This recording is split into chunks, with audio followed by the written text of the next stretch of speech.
Hello बच्चों, welcome to my YouTube channel पढ़ ले मैथ्स। बच्चों, आप सभी का अपने यूट्यूब चैनल पढ़ ले मैथ्स में मैं फिर से एक बार स्वागत करता हूं। तो बच्चों, आप लोगों को मैं बता दूं कि इससे पहले मैंने दो वीडियोस बनाई थी, एक हिंदी के ऊपर और वहां से अलंकार का टॉपिक मैंने बनाया था जो कि मेरा पेपर में पूरा का पूरा आया, और जितना भी मैंने आपको अलंकार के टॉपिक में पढ़ाया था वहीं से क्वेश्चन आए हैं। इसके बाद मैंने इंग्लिश के लिए 4 वीडियोस बनाई थी बच्चों, और 4 में से एक वीडियोस पोएम की मेरी आई है जो कि टाइगर इन द जू आपके पेपर में आई है, और क्वेश्चंस भी लगभग हमारी वीडियो से थे। तो बच्चों, मेरा यूट्यूब चैनल अभी बिल्कुल नया है और मेरे पास इतना टाइम नहीं है, मैं बहुत सारी वीडियोस नहीं बना पा रहा हूँ, लेकिन जल्दी जल्दी आप लोगों के लिए वीडियोस डाल रहा हूँ इंपॉर्टेंट पॉइंट ऑफ व्यू से। तो इस बार मैं आप लोगों के लिए साइंस की वीडियोस बना रहा हूँ, जो कि मैं आप लोगों के लिए कोशिश करूँगा फिजिक्स से, बायोलॉजी से और केमिस्ट्री से कुछ वीडियोज़ बना के डालूँ जल्दी से। तो पहली वीडियो आपके लिए बायोलॉजी से आ रही है बच्चों, इंपॉर्टेंट वीडियो है, बहुत ही इंपॉर्टेंट चैप्टर है हेरिडिटी। आपके पेपर में 4 मार्क्स का आ सकता है, केस स्टडी में आ सकता है या फिर नॉर्मल क्वेश्चन के रूप में पूछा जा सकता है। तो इस चैप्टर के ऊपर मैंने वीडियो बनाई है। आप लोगों से रिक्वेस्ट है कि प्लीज़ अगर आप चैनल पे नए हैं तो चैनल को सब्सक्राइब करके जाइए, लाइक करके जाइए, वीडियोस अगर पसंद आती है तो बेल आइकन को प्रेस कर दीजिए ताकि और आने वाली वीडियोस आपको जल्दी से मिलती रहें। बहुत ही इंपॉर्टेंट क्वेश्चन है और चैप्टर है ये बच्चों। और मैंने अभी तक पिछली जितनी भी वीडियोस अपनी डाली हैं उनमें से बोर्ड में पेपर में क्वेश्चंस आए हैं, तो 100% इस वीडियो से भी क्वेश्चन पेपर में आने वाला है। आप लोग मेरे साथ वीडियो में बने रहें और देखें कि इस चैप्टर से क्या क्या क्वेश्चंस आ सकते हैं। सब कुछ कराने वाला हूँ मैं आपको डिटेल में। पहले थ्योरी समझाऊंगा, उसके बाद आपको ये भी बताऊंगा कि कौन से क्वेश्चन आने वाले हैं, और आपको दोनों के दोनों केस स्टडी कराऊंगा, दोनों के दोनों क्वेश्चंस कराऊंगा। जो मोनो हाइब्रिड क्रॉस है और डाई हाइब्रिड क्रॉस है, आपको बनाना सिखाऊंगा कि आप कैसे बना पाओगे। तो आइए बिना किसी देरी के हम जल्दी से चलते हैं बोर्ड के ऊपर और स्टार्ट करते हैं अपने चैप्टर को। तो बच्चों, सबसे पहला हमारे चैप्टर का टॉपिक का नाम है हेरिडिटी। हमें पढ़ना है हेरिडिटी। तो हमारे पास सबसे पहला क्वेश्चन जो बोर्ड पूछ सकता है वो क्या हो सकता है? वो ये हो सकता है कि हेरिडिटी की डेफिनेशन बता दो। तो बहुत ही सिंपल सी डेफिनेशन है। डेफिनेशन क्या कहती है कि ट्रांसफर करेगा। क्या ट्रांसफर करेगा? कैरेक्टर को ट्रांसफर करेगा या ट्रेट को ट्रांसफर करेगा। कौन ट्रांसफर करेगा? पेरेंट्स ट्रांसफर करेंगे। किसको ट्रांसफर करेंगे? ऑफ स्प्रिंग को ट्रांसफर करेंगे। इसी प्रोसेस को क्या कहेंगे? हेरिडिटी कहेंगे। तो यानी कि हेरिडिटी की डेफिनेशन बहुत ही सिंपल, सिर्फ 4 बातें याद रखनी है। ट्रांसफर हो रहा है, किसका ट्रांसफर हो रहा है? कैरेक्टर्स या ट्रेट का ट्रांसफर हो रहा है। कौन कर रहा है? पेरेंट्स कर रहे हैं। किसको कर रहे हैं? ऑफ स्प्रिंग को कर रहे हैं, और इसी प्रोसेस को हम हेरिडिटी बोल रहे हैं। सिंपल सी definition, the transfer of character और traits from the parents to their offspring is called as heredity.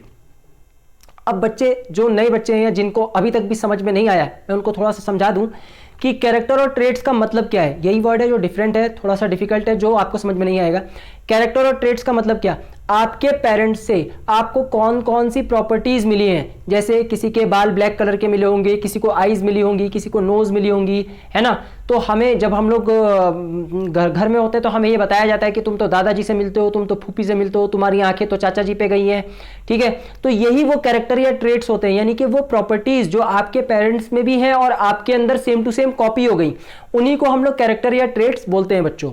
फिर ऑफ स्प्रिंग से मतलब क्या हो गया? जो रिप्रोडक्शन के बाद जो प्रोड्यूस हुआ बेबी, वो मेल हुआ या फीमेल हुआ, तो उसको ऑफ स्प्रिंग बोला जा रहा है। तो पेरेंट्स का जब रिप्रोडक्शन का होगा, यानी कि जब गैमेट्स फ्यूज होंगे, रिप्रोडक्शन होगा, कोई नया जाइगट बनेगा, वो जाइगट मेल हो सकता है या फीमेल हो सकता है, उसी को हम लोग ऑफ स्प्रिंग बोल रहे हैं, ठीक है बच्चों। तो हेरिडिटी की डेफिनेशन हो गई कि हेरिडिटी का मतलब क्या हो गया कि पेरेंट्स अपनी कुछ प्रॉपर्टीज को, कुछ कैरेक्टर्स को या कुछ ट्रेट्स को जब ट्रांसफर हो जाएंगे वो पेरेंट्स के ऑफ स्प्रिंग के अंदर, इस प्रोसेस को ही या इसको ही हम हेरिडिटी बोल रहे हैं। अब ये सारा इंफॉर्मेशन सेव किसके पास होगा? तो ये सारा का सारा इंफॉर्मेशन गैमेट्स के पास सेव होगा। और आप लोगों को पता है, आपने रिप्रोडक्शन चैप्टर में पढ़ा है कि 2 ही टाइप के गैमेट्स होते हैं। मेल के पास स्पर्म होता है और फीमेल के पास एग्स होते हैं, ये गैमेट्स होते हैं। तो गैमेट्स के पास सारा का सारा इंफॉर्मेशन सेव रहेगा।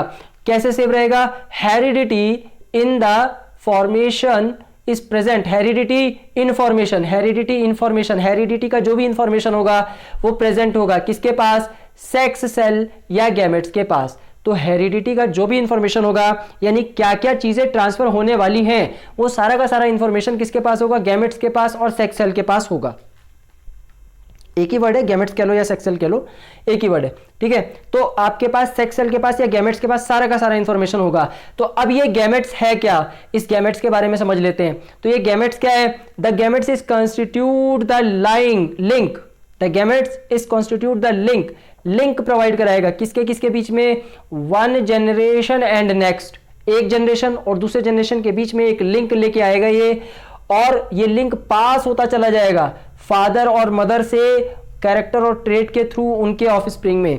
यानी कि जो गैमेट्स हैं वो फादर और मदर का जो भी डेटा होगा, जो भी कैरेक्टर होगा, उसको ये ट्रांसफर कर देगा ऑफस्प्रिंग में, और सिर्फ एक ही बार ट्रांसफर नहीं होगा, ये जनरेशन टू जनरेशन ट्रांसफर होता रहेगा। यानी आपके अंदर कुछ ना कुछ ऐसे भी कैरेक्टर्स होंगे जो आपके दादाजी के होंगे या आपकी दादी जी के होंगे या उनके परदादा या उनकी परदादी के भी होंगे।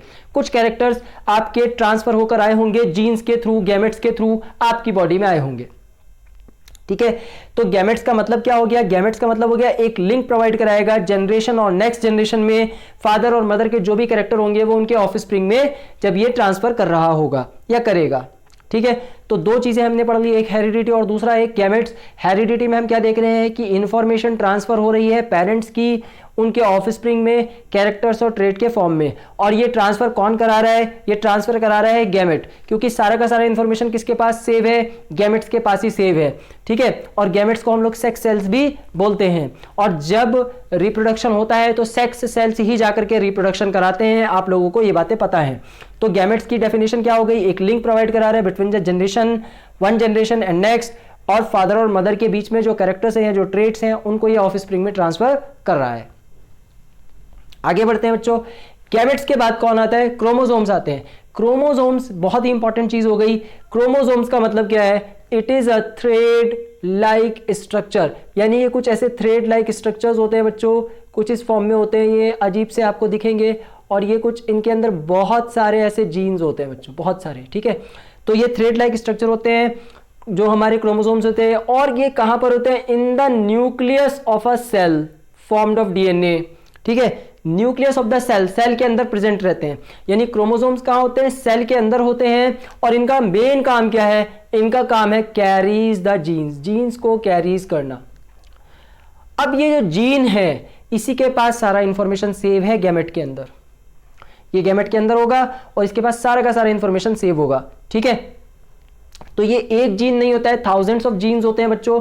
गैमेट्स के पास थाउजेंड्स ऑफ जीन्स होते हैं और उनके सभी के पास एक एक इंफॉर्मेशन होती है पड़ी हुई। ठीक है, तो क्रोमोसोम्स बेसिकली क्या है? क्रोमोसोम्स जो है बहुत सारे हमारे होते हैं जो कि हमारे स्ट्रक्चर के रूप में, थ्रेड लाइक स्ट्रक्चर के रूप में न्यूक्लियस के अंदर रहता है, और इसका काम होता है जीन्स को कैरीज करना, जीन्स को ये लेके जाएगा अपने साथ। कौन? क्रोमोसोम्स। ठीक है, अब अभी भी मेरे ख्याल से अभी थोड़ा सा और बता देता हूं आगे, पहले क्रोमोसोम्स के बारे में। तो देखो, किसी नॉर्मल ह्यूमन बॉडी के अंदर, जो नॉर्मल बॉडी होगी उसके अंदर जो सेल्स होंगे, उन सेल्स के पास 23 पेयर्स ऑफ क्रोमोसोम्स होते हैं। 23, यानी जो नॉर्मल आपकी बॉडी होगी उसके अंदर कोई सेल होगा तो उसके पास 23 पेयर्स ऑफ क्रोमोसोम्स होंगे, लेकिन इन 23 में से जो मेल होगा उसके पास 22 पेयर्स होंगे और फीमेल के पास भी 22 पेयर्स होंगे। इन पेयर्स को हम लोग कई बार ऑटोसम्स भी बोलते हैं। ऑटोसम्स हम इसलिए बोलते हैं कि जब रिप्रोडक्शन होगा तो ये 22 पेयर्स पार्टिसिपेट नहीं करेंगे, सिर्फ एक ही पेयर पार्टिसिपेट करेगा, और वो कौन सा होगा? XY, जिसको हम सेक्स क्रोमोसोम्स बोलेंगे, सेक्स क्रोमोसोम। और फीमेल में होगा XX, जिसको हम लोग सेक्स क्रोमोसोम्स बोलेंगे। यानी जब रिप्रोडक्शन हो रहा होता है, जब जाइगोट बनने की प्रोसेस में होता है, तो एग के साथ जब आपका स्पर्म्स जाके फर्टिलाइज करता है तो केवल एक ही क्रोमोसोम्स होता है जो वहां पर पार्टिसिपेट करने की कोशिश करता है, और उसी क्रोमोसोम्स के पास गैमेट्स होते हैं। गैमेट्स होते हैं उनके पास ही वो सारा इंफॉर्मेशन होता है, और क्रोमोसोम्स वहीं पर इंफॉर्मेशन लेकर के फ्यूज कर लेते हैं। तो वो कौन सा वाला है? वो सेक्स क्रोमोसोम्स है। यानी इस क्रोमोसोम्स के अंदर वो सेक्स क्रोमोसोम्स है जो एक सिंगल सेक्स क्रोमोसोम आपस में फर्टिलाइज होके अगर X के साथ X मिल गया तो फीमेल बना देता है, और अगर X के साथ Y मिल गया तो वो एक मेल बना देता है। ठीक है बच्चों, तो क्रोमोसोम्स का इंफॉर्मेशन बहुत ही इंपॉर्टेंट है, बोर्ड में आपसे पूछा जाएगा क्रोमोसोम्स क्या होता है, कैसे होता है, आपको डिफाइन करना पड़ेगा। तो क्रोमोसोम्स के ऊपर क्वेश्चन आया है बोर्ड में, इसीलिए ये सारे इंपॉर्टेंट है जो मैं आपको लिखा रहा हूं, ये बोर्ड में आ चुके हैं और इसीलिए मैं आपको बता रहा हूं। तो क्रोमोसोम्स क्या आएगा? तो आपको सिंपल सी डेफिनेशन लिखनी है कि it is a thread like structure which is present in the nucleus and form of the DNA and it carries genes, ये जीन्स को कैरीज करेगा। उसके बाद क्रोमोसोम्स जो है नॉर्मली हमारे पास 23 पेयर्स होंगे, लेकिन उसमें से केवल 22 पेयर्स ही मेल के पास रहेंगे। एक जो होगा वो मेल के पास, उसको सेक्स क्रोमोसोम बोलेंगे, और एक जो होगा फीमेल के पास उसको भी हम लोग सेक्स क्रोमोसोम बोलेंगे। अब एक और क्वेश्चन बच्चों यहां पर बनता है जो कि मैं आगे आपको बताऊंगा जब हम सेक्स डिटर्मिनेशन वाला टॉपिक पढ़ेंगे, कि एक क्वेश्चन यहां से पूछा जाता है हमसे कि जो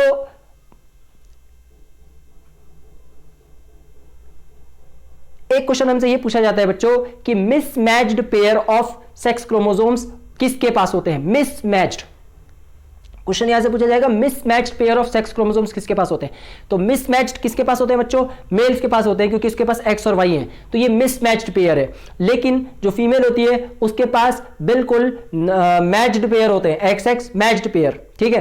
तो एक मैच्ड हो गया और एक मिसमैच्ड हो गया। तो एक क्वेश्चन ये पूछा जाता है आपसे कि मिसमैच्ड पेयर ऑफ क्रोमोसोम्स किसके पास होते हैं, तो आप लोग बता दोगे मेल के पास होते हैं। और अगर उन्होंने पूछा कि सेम पेयर के किसके पास होते हैं, तो आप बता दोगे कि फीमेल के पास होते हैं। इसके बाद हम लोग चलते हैं अगले टॉपिक पे, जो कि हमारा जीन्स। अब जीन्स क्या है, जीन्स क्या है, जीन्स का ही काम है एक्चुअल में ट्रांसफर करना कैरेक्टर्स को, ठीक है, और ट्रेट को। कहां से कहां ट्रांसफर करेगा, पेरेंट टू ऑफस्प्रिंग में ट्रांसफर करेगा ड्यूरिंग रिप्रोडक्शन जीन्स। तो अभी हमने क्रोमोसोम्स के अंदर पढ़ा था कि क्रोमोसोम्स का काम है जीन्स को लेकर जाना, कैरीज द जीन्स। यही क्रोमोसोम्स जीन्स को लेकर के जाएगा, जो हमारी बॉडी में डीएनए के फॉर्म में पड़े होंगे जीन्स, उनको ये लेकर के जाएगा और कॉपी करेगा। जीन कॉपी करेगा, क्या करेगा कॉपी, ये ट्रांसफर करेगा सारे के सारे कैरेक्टर पेरेंट्स से ऑफस्प्रिंग के अंदर। चार चीजें हैं बच्चों, कंफ्यूज नहीं होना है। देखो गैमेट्स होगा, गैमेट्स हमारे पास सेक्स गैमेट्स से सारा इंफॉर्मेशन इसके पास रखा हुआ है, लेकिन इसके पास जो इंफॉर्मेशन है वो किस फॉर्म में रखा हुआ है, वो क्रोमोसोम्स के फॉर्म में रखा हुआ है। और क्रोमोसोम्स जो है वो कैरी करेगा किसको, जीन को, क्योंकि इंफॉर्मेशन सारा किसके पास होगा, जीन्स के पास होगा। और जीन्स क्या करेगा, जीन्स जाके इंफॉर्मेशन आपकी कैरेक्टर को ट्रांसफर कर देगा पेरेंट से ऑफस्प्रिंग में। अब अगर ये समझ में नहीं आया तो बड़ा ही सिंपल सा एग्जांपल देता हूं मैं आपको। आपके पास कंप्यूटर है, कंप्यूटर में आपने एक फोल्डर बनाया, उस फोल्डर के अंदर आपने बहुत सारी फाइल्स रख दी। तो वो जो फोल्डर है, वो फोल्डर क्या है हमारा, सेक्स सेल है, गैमेट्स है फोल्डर, उसके अंदर फाइल रखी है बहुत सारी। उन फाइल्स को हमने क्या बोल दिया, क्रोमोसोम्स। अब उन फाइल में से कौन सी फाइल कॉपी करनी है और कौन सी नहीं करनी है, तो जो फाइल कॉपी होने वाली है वही कौन है, वही है जीन्स।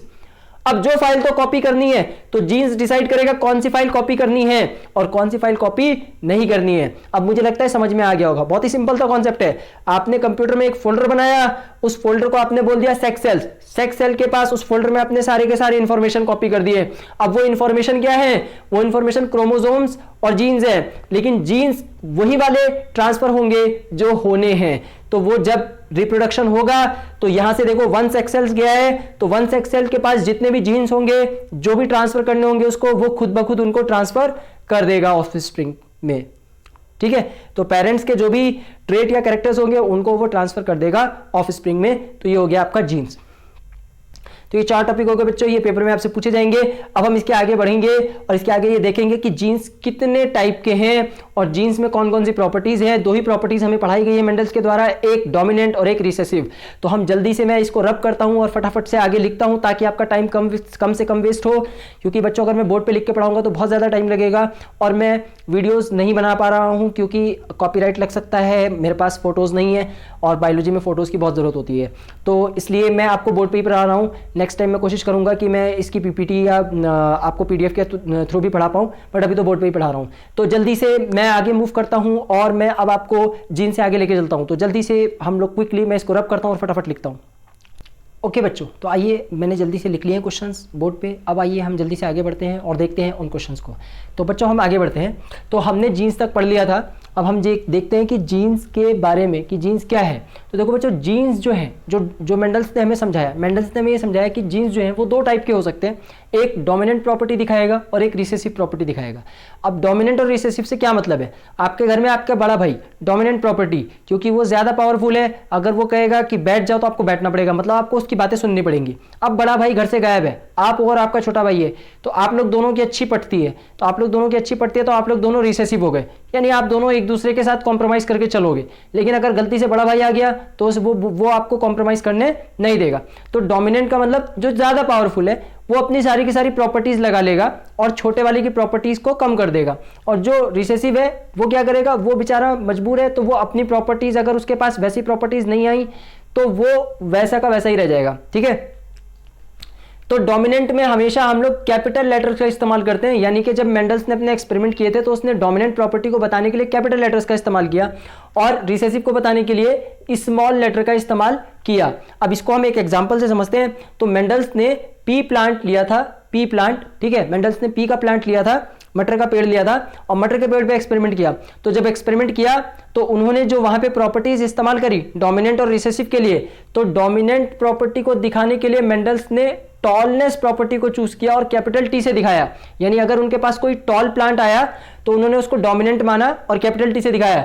लेकिन जैसे ही उनको कोई ड्वार्फ प्लांट मिला, छोटा प्लांट मिला, बोना प्लांट मिला, तो उन्होंने उसको स्मॉल टी से लिया और कहा कि ये रिसेसिव है। ठीक है, तो दो बातें हो गई, ड्वार्फनेस के लिए रिसेसिव, यानी कि अब ये ज्यादा पावरफुल नहीं है तो रिसेसिव हो गया, स्मॉल टी हो गया, और डोमिनेंट ज्यादा पावरफुल है, ज्यादा स्ट्रॉन्ग प्रॉपर्टीज रखता है, तो ये हो गया आपके पास टॉलनेस कैपिटल टी। तो यहां पर हमें जीन्स में सिर्फ दो ही बातों का ध्यान रखना है कि जीन्स के अंदर डोमिनेंट प्रॉपर्टी होती है और रिसेसिव प्रॉपर्टी होती है। डोमिनेंस का मतलब वो ज्यादा पावरफुल है, उसके ज्यादा प्रॉपर्टीज काम करेंगे, और रिसेसिव का मतलब इसके कम प्रॉपर्टीज इस्तेमाल करेगा वो। ठीक है, लेकिन अगर दोनों के दोनों ही रिसेसिव हो गए तो वहां पर ड्वार्फनेस हमको मिल जाएगा। अदरवाइज अगर एक भी टॉल हुआ और एक भी हमारे पास रिसेसिव आया तो वहां पे प्रॉपर्टी टॉलनेस की ही चलेगी। तो ये हमारे पास जीन्स की बात हो गई बच्चों। अब अगर हमारे पास कोई एक भी टॉल आ गया तो वहां पर हम लोग टॉल लगाएंगे, और अगर अगर हमारे पास दोनों के दोनों स्मॉल टी आ गए तो वहां पे ड्वार्फ हो जाएगा। ठीक है, तो ये हमारे पास जीन्स की प्रॉपर्टी है। हमें बस इतना याद रखना है कि यहाँ पर डोमिनेंट प्रॉपर्टी क्या है और रिसेसिव प्रॉपर्टी क्या है, इसके ऊपर डेफिनेशन पूछते हैं कई बार पेपर में, तो वो आप सिंपली यहाँ से लिख सकते हो। इस तरीके से डायग्राम बना के दिखा देना और थोड़ा सा बता देना कि डोमिनेंट प्रॉपर्टी क्या होती है और रिसेसिव प्रॉपर्टी क्या होती है। अब जो सबसे इंपॉर्टेंट टॉपिक है यहाँ पर, जेनोटाइप एंड फेनोटाइप। तो जेनोटाइप क्या होता है? जेनोटाइप में हमें डिस्क्रिप्शन पता लगेगा जीन का, कि कौन सा जीन ऑर्गेनिज्म में प्रेजेंट है। यानी कि आप देख पा रहे हो ना डिस्क्रिप्शन, एक तो टॉलनेस हो गया और एक टी हो गया। ये टी क्या है आपका? ये टी आपका जेनोटाइप है, यानी कि जीन्स है। इसी के बारे में आपको पता चलेगा कि कौन कौन से जीन्स प्रेजेंट हैं उस ऑर्गेनिज्म के अंदर, जिस भी ऑर्गेनिज्म का आप जेनोटाइप जानना चाहते हो। ठीक है, तो आपको ये टी को पता लगाना पड़ेगा, उसका जेनोटाइप। जैसे कोरोना वायरस आया था तो कोरोना वायरस में उसके जेनोटाइप्स को ढूंढा जा रहा था कि भाई इसमें कौन कौन से जीन्स प्रेजेंट है, फिर उनके हिसाब से उसकी जो है मेडिसिन वगैरह को तैयार करने की कोशिश की गई, पता लगाया गया कि ये वायरस कौन सी उससे आता है, फैमिली से आता है। तो जेनोटाइप्स में उसके जीन्स को ढूंढा गया। जीन्स, तो जीन्स किस में मिलेगा? हमें लेटर्स में मिलेगा। तो जेनो मतलब जीन्स और जीन्स मतलब लेटर्स, ये ध्यान रखना। तो जेनोटाइप का मतलब हो गया it is the description of the genes. तो पेपर में एक नंबर में आएगा जेनोटाइप लिखो तो लिखोगे डिस्क्रिप्शन ऑफ जीन्स, है ना। जीन्स मतलब लेटर्स, और लेटर्स का एग्जांपल लिख के दिखा देना कि it is the description of genes present in an organism. बहुत ही सिंपल सी डेफिनेशन है, it is the description of genes present in an organism. और जीन्स मतलब letters, genotype genes letter, it is always in the pairs of letter, capital T, capital D, capital D, small d, small d, small d, pairs of letters में इसको लिखेंगे, pairs of letters, and genotype of a tall plant, capital D और capital D, small d। अगर tall plant है तो वहां पर capital T आएगा और capital D, small d आएगा। लेकिन अगर dwarf plant मिल गया गलती से तो वहां पे दोनों के दोनों स्मॉल हो जाएंगे। ये डोमिनेंट और रिसेसिव वाली प्रॉपर्टी में हम पढ़ चुके हैं। तो अगर जेनोटाइप हम किसी का देखना चाहते हैं तो जेनोटाइप में हमें क्या याद रखना है कि जेनोटाइप में अगर हमें टॉल प्लांट मिलेगा तो वहां पर एक तो कैपिटल टी होगा ही होगा, दूसरा कैपिटल भी हो सकता है और स्मॉल भी हो सकता है। लेकिन अगर हम जेनोटाइप देख रहे हैं किसी ड्वार्फ प्लांट का तो वहां पे दोनों के दोनों ही स्मॉल होंगे। उसके बाद हम आते हैं फेनोटाइप में। ओके स्टूडेंट, तो हम आ चुके हैं वापस से, जल्दी से चलते हैं बोर्ड पे। ठीक है बच्चों, तो हमने पीछे फेनोटाइप जेनोटाइप पढ़ लिए, अब हमें आगे बढ़ना है। तो फेनोटाइप जेनोटाइप के बाद हमारे पास आता है F1 जनरेशन, फर्स्ट जनरेशन। यानी मेंडल्स ने जब अपने एक्सपेरिमेंट किए पीस के ऊपर तो वहाँ पर दो जनरेशन निकल के आई, पहले फर्स्ट जनरेशन और फिर सेकंड जनरेशन। तो यहाँ पर अब हम देखते हैं कि ये फर्स्ट जनरेशन और सेकंड जनरेशन क्या है। ठीक है बच्चों, तो यहाँ पर फर्स्ट जनरेशन यानी F1 जनरेशन का मतलब क्या हो गया? When two parents cross breed to produce progeny. अगर दो पेरेंट्स क्रॉस करेंगे अपने आप को, अपने ब्रीडिंग करवाएंगे, तो उनसे जो ऑफ स्प्रिंग प्रोड्यूस होगा, प्रोजेंसी वर्ड आ रहा है, प्रोजेंसी वर्ड का मतलब होता है ऑफ स्प्रिंग बच्चों। तो ये अक्सर आपको जब भी आप पढ़ोगे तो आपको हर जगह प्रोजेंसी वर्ड मिलेगा। प्रोजेंसी का मतलब ही हो गया ऑफ स्प्रिंग। ठीक है, और पेरेंटल क्रॉस का मतलब हो गया ब्रीड। तो अगर दो पेरेंट्स अपनी ब्रीडिंग क्रॉस करवाते हैं यानी पेरेंटल क्रॉस होगा तो हमें प्रोड्यूस होगा, वहां पर क्या मिलेगा? हमें वहां पर हमको ऑफ स्प्रिंग मिलेगा। और ये ऑफ स्प्रिंग जब मिलेगा तो इसको हम लोग फर्स्ट फिलियल जनरेशन बोलेंगे। First filial generation. बच्चों पेपर में क्या होता है, कई बार बोर्ड कंफ्यूज करने के लिए ये वाला वर्ड लिख के दे देगा आपको फर्स्ट फिलियल जनरेशन, और आप कंफ्यूज हो जाओगे कि ये तो हमने पढ़ाई नहीं था बुक में। तो बच्चों F1 जनरेशन को फर्स्ट फिलियल जनरेशन भी बोला जाता है। बच्चों ये ध्यान रखना कि F1 जनरेशन को फर्स्ट फिलियल जनरेशन भी बोला जाता है, और F2 जनरेशन को सेकेंड फिलियल जनरेशन भी बोला जाता है। फिलियल ये वर्ड को याद रखना है बच्चों। तो F1 जनरेशन में क्या होगा, आपके पास when two parents cross, दो पेरेंट क्रॉस करेंगे, और दोनों पेरेंट जब क्रॉस करेंगे तो ऑफ स्प्रिंग बनेगा, और ऑफ स्प्रिंग बनेगा तो ये फर्स्ट प्रोजेंसी कहलाएगा। एग्जाम्पल के तौर पर आपके पेरेंट्स का रिप्रोडक्शन हुआ और चाइल्ड प्रोड्यूस हुआ, वो चाइल्ड जो है वो F1 जनरेशन का चाइल्ड है। अब अगर वो फिर दोबारा से रिप्रोडक्शन करता है शादी के बाद और उसके बच्चे पैदा होते हैं तो वो F2 जनरेशन मानी जाएगी। लेकिन कब, जब आप अपने पेरेंट्स को कंसीडर करोगे। और लेकिन अगर आप अपने दादाजी से कंसीडर कर रहे हो तो आप F2 जनरेशन हो, आपके फादर F1 जनरेशन है। ठीक है बच्चों, समझ में आ गया होगा मुझे लगता है। अगर आप दादाजी से कंसीडर करोगे तो दादाजी के लिए F1 जनरेशन, उनके बच्चे हो गए यानी आपके मम्मी पापा, और आपके मम्मी पापा के बाद आप जो है वो सेकंड जनरेशन हो गए दादाजी के हिसाब से। लेकिन अगर आप अपने पापा के हिसाब से देखोगे तो आपके पापा के बाद आप लोग आए हो तो आप फर्स्ट जनरेशन हो, आपके बाद जो आपके ऑफस्प्रिंग आएंगे वो सेकंड जनरेशन में चले जाएंगे। तो उसी तरीके से यहां पर F1 जनरेशन में दो ही पेरेंट्स क्रॉस करेंगे, ऑफस्प्रिंग प्रोड्यूस होंगे, जिनको हम लोग फर्स्ट फिलियल जनरेशन बोलेंगे। अब हम दोबारा जब F2 जनरेशन में जाएंगे तो हम इस F1 जनरेशन की ही ब्रीडिंग कराएंगे। तो when the first generation progeny cross, अगर हम फर्स्ट जनरेशन प्रोजेंसी को यानी कि फर्स्ट जनरेशन के ऑफस्प्रिंग को ही क्रॉस कराएंगे अमंग देमसेल्फ, एक दूसरे के साथ, तो हमें सेकंड जनरेशन मिलेगा। यानी सेकंड जनरेशन के लिए फर्स्ट जनरेशन के ही जो प्रोजेंसी होंगे, जो ऑफस्प्रिंग होंगे, उन्हीं को ब्रीड कराना पड़ेगा, उन्हीं का आपस में क्रॉस ब्रीडिंग कराना पड़ेगा, तो हमको सेकंड जनरेशन मिलेगा, और उसको हम लोग सेकंड फिलियल जनरेशन बोलेंगे। बच्चों पेपर में ये दोनों डेफिनेशन के फॉर्म में पूछे जा सकते हैं आपसे, डिफाइन करने के लिए कि F1 जनरेशन क्या है और F2 जनरेशन क्या है। ध्यान से इनको याद कर लेना कि F1 जनरेशन क्या है और F2 जनरेशन क्या है। यानी F1 जनरेशन में पेरेंट क्रॉस करेंगे, ब्रीडिंग होगी, ऑफस्प्रिंग आएगा, F1 generation first filial generation. Second filial generation में F1 जनरेशन को ही क्रॉस ब्रीडिंग कराया जाएगा, दोनों को एमंग देमसेल्व्स, और सेकंड जनरेशन आ जाएगा, सेकंड फिलियल जनरेशन हो जाएगा ये। तो मुझे उम्मीद है समझ में आ गया होगा। आगे बढ़ते हैं। अब आगे हम जब बढ़ते हैं तो हमारे पास आ गए मिस्टर जॉर्ज मेंडल, जिन्होंने कि पूरा का पूरा ये सारा कुछ करके दिया है हमको। और जॉर्ज मेंडल जो है उनको हम लोग फादर ऑफ जेनेटिक्स भी बोलते हैं, फादर ऑफ जेनेटिक्स। तो पेपर में एक नंबर में सवाल आ सकता है MCQs में कि फादर ऑफ जेनेटिक्स कौन है, याद रखना जॉर्ज मेंडल है। अभी दूसरा सवाल क्या आएगा, दूसरा सवाल ये आएगा कि जॉर्ज मेंडल ने ऐसा काम क्या किया है, किस काम के लिए उनको आप लोग इतना फेमस मानते हो। तो बच्चों ये तीन लाइनें याद कर लो। He makes a systematic study, उन्होंने एक सिस्टमेटिक स्टडी करा किसके ऊपर, पैटर्न ऑफ इनहेरिटेंस, इनहेरिटेंस के पैटर्न पे। इनहेरिटेंस का मतलब ही बच्चों ये होता है कि आपके ट्रेट और कैरेक्टरिस्टिक्स को ट्रांसफर करवाना, या कैसे ट्रांसफर हो रही है। तो इनहेरिटेंस वर्ड जहां भी आ जाए समझ जाओ आपकी कैरेक्टर और ट्रेट आपके ट्रांसफर हो रहे हैं, यानी कि कुल मिला के हेरिडिटी।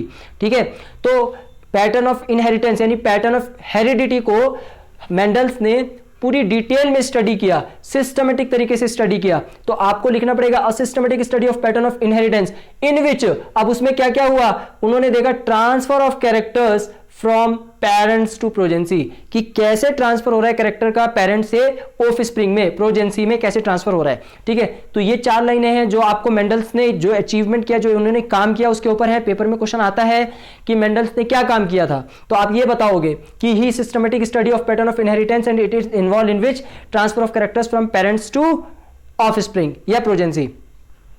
सेकेंड क्वेश्चन जो पूछा जाएगा बच्चों यहां से वो क्या होगा कि ही कैन चूज। अच्छा ये दूसरा क्वेश्चन, तो दूसरा क्वेश्चन क्या पूछा जाएगा कि उन्होंने जो पी का प्लांट चूज किया था वो कौन सा वाला था। तो आप लोग क्या लिख के आ जाओगे, पी प्लांट। तो पी प्लांट मत लिखना बच्चों, लिखना है गार्डन पी प्लांट। अब गार्डन क्यों, आप कहोगे सर हमें तो क्लास में पी प्लांट पढ़ाया था, गार्डन तो बोला ही था। बच्चों ये जो पी प्लांट था वो मेंडल्स ने खुद गार्डन में ही अपने आप उसको उन्होंने तैयार किया था। ठीक है ना, यानी उसको जो है उन्होंने अपने गार्डन में ही क्या किया था, उसकी जनरेशन को प्रोड्यूस किया था गार्डन में, अपने गार्डन में। ठीक है, तो इसीलिए गार्डन पी प्लांट आपको लिखना है। ठीक, गार्डन पी प्लांट। अब दूसरा इसका एक्चुअल नेम क्या था, तो इस प्लांट का नाम था पिजम सेटिवम है ना, जैसे ब्रीड होती है ना अलग अलग, तो उसी तरीके से इस प्लांट की भी तो कोई ना कोई ब्रीड होगी ना। अब जो पी का प्लांट होगा वो तो अलग अलग तरीके का होगा।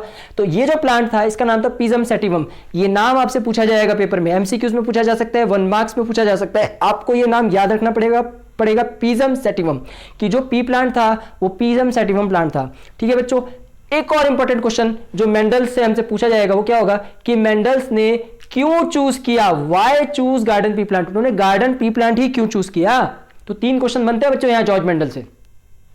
पहला कि जॉर्ज मेंडल ने काम क्या किया, तो systematic study of pattern of inheritance, transfer of character from parents to offspring, पहला क्वेश्चन हो गया। दूसरा कि कौन सा वाला प्लांट इस्तेमाल किया था, तो P plant, not P plant, garden pea plant. तीसरा कि पी प्लांट का नाम बताओ, पिजम सेटिवम। चौथा क्यों इस्तेमाल किया, वाई, तो देखो क्यों इस्तेमाल किया। सबसे पहले इसकी स्टडी करना बहुत ही सिंपल था उनके लिए, एनिमल्स की स्टडी करने से, है ना, यानी एनिमल्स के अंदर कैरेक्टर्स को स्टडी करना और एक प्लांट के अंदर स्टडी करना ज्यादा सिंपल लगा उन्हें, तो उन्होंने पी प्लांट को चूज किया। अब वो ह्यूमन बीइंग पे तो कर नहीं सकते थे स्टडी, क्योंकि बहुत ज्यादा कॉम्प्लिकेटेड हो जाता, तो इसलिए उन्होंने पी प्लांट को चूज किया, और एनिमल पे भी नहीं कर सकते थे, तो सिंपलर स्टडी ऑफ एनिमल्स, मतलब सिंपलर स्टडी था प्लांट एनिमल्स के कंपैरिजन में। तो लास्ट लाइन हो गई, study is much simpler than that of animal, animals के कंपैरिजन में बहुत ही ज्यादा आसानी तरीके से स्टडी हो गया। उसके बाद मैनी जनरेशन, बहुत सारे जनरेशन बना लिए उन्होंने पी प्लांट के, और बहुत ही शॉर्ट टाइम स्पेन में। यानी आपको पता है कि पी प्लांट में सेल्फ पॉलिनेशन का प्रोसेस होता है, तो बहुत जल्दी जल्दी उन्होंने बहुत सारे जनरेशन पी प्लांट के उगा लिए, और उससे उनको अलग अलग तरीके से कैरेक्टर्स और ट्रेड्स को पहचानने में मदद मिली। शॉर्टनेस देखी, ड्वार्फनेस देखी, है ना, बीज का कलर देखा, बीज के पीस प्लांट का ये देखा उन्होंने कि कितने राउंड आए, कितने रिंकल आए, कितने ग्रीन आए, कितने येलो आए, ये सारी प्रॉपर्टीज उन्होंने बहुत जल्दी पता लगा ली, और उनको बहुत ही कम समय लगा, तो इसलिए उन्होंने पी प्लांट्स को चूज किया था कि पी प्लांट्स के मैनी जनरेशन उनको मिल गए थे, और शॉर्ट टाइम ऑफ स्पेन में उनको ये सारा काम मिल गया था। उसके बाद यहां पर एक और पॉइंट हमारे पास आता है कि सेल्फ पॉलिनेशन। तो सेल्फ पॉलिनेशन की प्रॉपर्टी होती है हमारे पास पी प्लांट के अंदर, they were self pollinated which enables them to produce next generation of plant easily. क्योंकि ये सेल्फ पॉलिनेटेड हो सकते थे, तो जल्दी से हमने नेक्स्ट जनरेशन को प्रोड्यूस कर लिया, तो ये एक प्रॉपर्टी और मिली उनको, मेंडल्स को। तो ये 3 प्रॉपर्टीज की वजह से उन्होंने चूज किया था पी प्लांट को। एक तो सेल्फ पॉलिनेटिंग प्रॉपर्टी थी, जिससे वो आसानी से प्रोड्यूस कर पा रहे थे नेक्स्ट जनरेशन ऑफ प्लांट को इजीली, और दूसरा many generation of P plant उन्होंने शॉर्ट स्पेन ऑफ टाइम में जनरेट कर लिए, और तीसरा कि एनिमल को स्टडी करने से ज्यादा सिंपलर, तो यही था। तो इस तरीके से ये हमारा हो गया बच्चों। अब हम आगे बढ़ते हैं, और इसके बाद हम देखते हैं कि अब हमें क्या पढ़ना है। तो इसके बाद अब हम सीधा मूव करने वाले हैं सबसे इंपॉर्टेंट टॉपिक पे आपके, जो कि है आपका, जहां पर आप ये पढ़ोगे कि मोनोहाइब्रिड क्रॉस क्या है और डाईहाइब्रिड क्रॉस क्या है। बच्चों यहां से एग्जाम में क्वेश्चन आने के पूरे चांसेस हैं। और इसके बाद एक और टॉपिक बचेगा इस चैप्टर का, जिसका नाम है सेक्स डिटर्मिनेशन। तो ये 3 टॉपिक्स आपके बचे हैं, वीडियो में बने रहो, जल्दी से हम इसको कंप्लीट करते हैं और हमारा ये सेशन कंप्लीट होने वाला है। ठीक है, तो 3 टॉपिक अभी और पढ़ने हैं, तो मैं जल्दी से उन टॉपिक्स को लिखता हूं, फिर हम आगे बढ़ते हैं। ठीक है बच्चों, तो आगे बढ़ते हैं। आगे हमारे पास टॉपिक क्या है, मोनोहाइब्रिड इनहेरिटेंस और डाईहाइब्रिड इनहेरिटेंस। अब यहां पे एक वर्ड आया बच्चों, हाइब्रिड, मोनोहाइब्रिड, डाईहाइब्रिड। इनहेरिटेंस का मतलब मैं आपको पहले ही समझा चुका हूं कि कैरेक्टर्स और ट्रेट जो ट्रांसफर हो रहे हैं पेरेंट्स टू ऑफस्प्रिंग में। तो अब यहां पे हाइब्रिड वर्ड आ गया। तो हाइब्रिड वर्ड को मैंने नीचे शॉर्ट में बताया है कि a new form of plant resulting from a cross breeding of different varieties of plant. यानी अलग अलग वेराइटीज ऑफ प्लांट, अलग अलग वेराइटीज ऑफ प्लांट को अगर आपने क्रॉस ब्रीडिंग करा दिया तो उससे एक नया प्लांट बनेगा, उसी को हम लोग बोल रहे हैं हाइब्रिड। ठीक है बच्चों, ध्यान से समझना, हाइब्रिड लगा है। हाइब्रिड का मतलब आप 2 अलग अलग वैरायटीज के प्लांट को ले रहे हो और उनकी क्रॉस ब्रीडिंग करा रहे हो। जब उनकी क्रॉस ब्रीडिंग हो जाएगी, उसके बाद जो नया प्लांट बनेगा उसी को आप हाइब्रिड प्लांट बोलोगे। अब यहां पर मोनो वर्ड लगा दिया, मोनो, मोनो का मतलब सिंगल, यानी सिंगल यानी 1 पेयर ऑफ कॉन्ट्रास्टिंग कैरेक्टर। आप केवल 1 पेयर ऑफ कॉन्ट्रास्टिंग कैरेक्टर वाले यहां पर क्रॉस ब्रीडिंग कराओगे, 1 पेयर्स ऑफ कॉन्ट्रास्टिंग कैरेक्टर। जैसे आपने टॉलनेस ले लिया तो आपने कैपिटल टी लिया, स्मॉल टी लिया, 1 पेयर ऑफ कॉन्ट्रास्टिंग कैरेक्टर, तो मोनो हाइब्रिड इनहेरिटेंस हुआ। ठीक है, तो mono 1 pair of contrasting character. अगर हमने केवल एक ही पेयर लिया, वन पेयर, तो हमारा मोनो हाइब्रिड हो गया। ठीक है, और डाई हाइब्रिड में क्या होगा, 2 पेयर्स आ जाएंगे। डाई का मतलब 2 और हाइब्रिड का मतलब तो आपको मैंने डेफिनेशन दे दिया कि अगर आप किसी भी दो प्लांट की ब्रीडिंग कराते हो, plant resulting from a cross breeding, अगर डिफरेंट वैरायटीज के प्लांट की क्रॉस ब्रीडिंग कराई तो नया जो आपके पास प्लांट आया वो हाइब्रिड प्लांट हो गया। लेकिन अगर आपने मोनो हाइब्रिड कराया, मोनो हाइब्रिडिंग करी, तो आप one pair of contrasting character वहां पर लोगे केवल। और हमने एग्जांपल पी प्लांट का लिया तो वहां पे F1 F2 जनरेशन में जब हमने देखा तो हमें टॉलनेस और ड्वार्फनेस के कुछ चीजें मिली। और जब हम डाई हाइब्रिड इनहेरिटेंस की बात करते हैं तो वहां पे दो पेयर्स ऑफ कॉन्ट्रास्टिंग कैरेक्टर हमको लेने हैं, यानी कि दो पेयर्स हमको लेने हैं कॉन्ट्रास्टिंग कैरेक्टर के। तो वो दो पेयर्स हमने कैसे लेते हैं, राउंड और येलो लिए और रिंकल्ड और ग्रीन लिए। ये दो पेयर हमने लेकर के वहां पर अपने डाई हाइब्रिड इनहेरिटेंस में किया है। अभी हम आगे इसका एग्जांपल देखने वाले हैं। तो पेपर में यहां से सिर्फ इतना आपको समझना है कि मोनो हाइब्रिड इनहेरिटेंस क्या है, डाई हाइब्रिड इनहेरिटेंस क्या है। पेपर में डेफिनेशन पूछी जा सकती है, डेफिनेशन दोनों की सेम है। In this we will study inheritance of one pair of contrasting character of the pea plant by the F1 or F2 generation, or in which we study inheritance of two pairs of contrasting characters of pea plant। और यहां पर example क्या है, round yellow and wrinkled green. आप यहां पर भी लिख सकते हो F1 F2 जनरेशन, मैं लिखना भूल गया हूं, आप लोग लिख सकते हो F1 F2 जनरेशन, यहां भी निकलेगी हमारी। और यहां पे एग्जांपल राउंड येलो और रिंकल्ड येलो रहेगा, यहां पे टॉलनेस और ड्वार्फनेस। हाइब्रिड की डेफिनेशन मैंने नीचे आपको बता दी। तो ये हमारा मोनो हाइब्रिड और डाई हाइब्रिड हो गया। अब हम आगे बढ़ते हैं। आगे हमें क्या देखना है, आगे हमें देखना है मोनो हाइब्रिड इनहेरिटेंस क्या है। तो मोनो हाइब्रिड इनहेरिटेंस में हम लोग देखते हैं सबसे पहले कि हुआ क्या था। तो मेंडल्स ने जब पीस के प्लांट को ले लिया और वहां पे जब उन्होंने मोनो हाइब्रिड इनहेरिटेंस करने की कोशिश करी तो उन्होंने किया क्या, उन्होंने सबसे पहले क्रॉस कराया pure breed of tall P plant. उन्होंने टॉल पी प्लांट की प्योर ब्रीड ले ली। तो आप देख रहे हो टॉल पी प्लांट की प्योर ब्रीड यहां पर आपको दिख रही है, जो कि पेरेंट जनरेशन हो गई, यानी ये पेरेंट्स हो गए जैसे आपके पेरेंट्स। तो प्योर टॉल प्लांट उन्होंने ले लिए और उसकी दोनों के पास ही उन्होंने डोमिनेंस प्रॉपर्टी रखी कैपिटल टी की। तो ये प्योर टॉल प्लांट लिए उन्होंने, यानी इनके पास कोई भी रिसेसिव प्रॉपर्टी नहीं थी, सबके पास टॉलनेस की ही प्रॉपर्टी थी। उसके बाद उन्होंने प्योर ड्वार्फ पी प्लांट ले लिए। तो इसके पास भी दोनों की दोनों ड्वार्फनेस यानी कि रिसेसिव प्रॉपर्टी हो गई। प्योर मतलब से मतलब क्या समझ में आ रहा है बच्चों, कि उसके पास कोई भी ऐसी प्रॉपर्टी नहीं थी जो रिसेसिव हो, सारी की सारी टॉलनेस वाली प्रॉपर्टीज थी। और इसी तरीके से प्योर ड्वार्फ प्लांट का मतलब क्या हो गया, उसके पास सारी की सारी प्रॉपर्टीज ड्वार्फनेस वाली है, उसके पास एक भी टॉलनेस वाली प्रॉपर्टी नहीं है। तो आप लोगों को ध्यान रखना है कि मोनोहाइब्रिड इनहेरिटेंस में मेंडल्स ने क्या किया था, प्योर टॉल प्लांट्स को ब्रीड कराया प्योर ड्वार्फ प्लांट के साथ। रिजल्ट क्या आया, ऑल टॉल टी प्लांट, सारे के सारे प्लांट्स ही टॉल आ गए। ये फर्स्ट जनरेशन थी। देखते हैं कैसे आए। तो हमने सबसे पहले लिखा इधर पेरेंट जनरेशन। ये लिखना इंपॉर्टेंट होता है बच्चों, लेकिन अगर आप नहीं भी लिख पाते हो तो भी आपके थोड़े बहुत ही हाफ मार्क्स कटेंगे, ज्यादा से ज्यादा मुझे लगता है, लेकिन ये बताना बहुत इंपॉर्टेंट है, इसको जरूर बनाना है।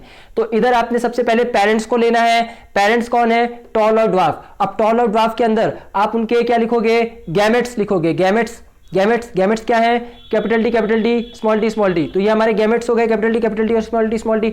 अब हम इन गैमेट्स का सबसे पहले क्या देखेंगे, मैचिंग कराएंगे, इनकी क्रॉस ब्रीडिंग कराएंगे। तो देखो हमेशा ध्यान रखना, इस वाले की क्रॉस ब्रीडिंग पहले इसके साथ होगी, तो जब ये आएगा तो कैपिटल टी स्मॉल टी बनाएगा। फिर जब आपने इसके साथ कर ली तो इधर लिख लेना है, और जब इसके साथ कर ली, अब दूसरे वाले के साथ करोगे तो इधर लिख देना, ताकि आप कंफ्यूज ना करो। इसको एक बार यहीं पर लिखना है, एक बार इधर लिखना है। जब यहां पर लिखोगे तो इसमें से एक ले लोगे, और जब यहां लिखोगे तो इसके नीचे पहुंचा देना, ठीक है।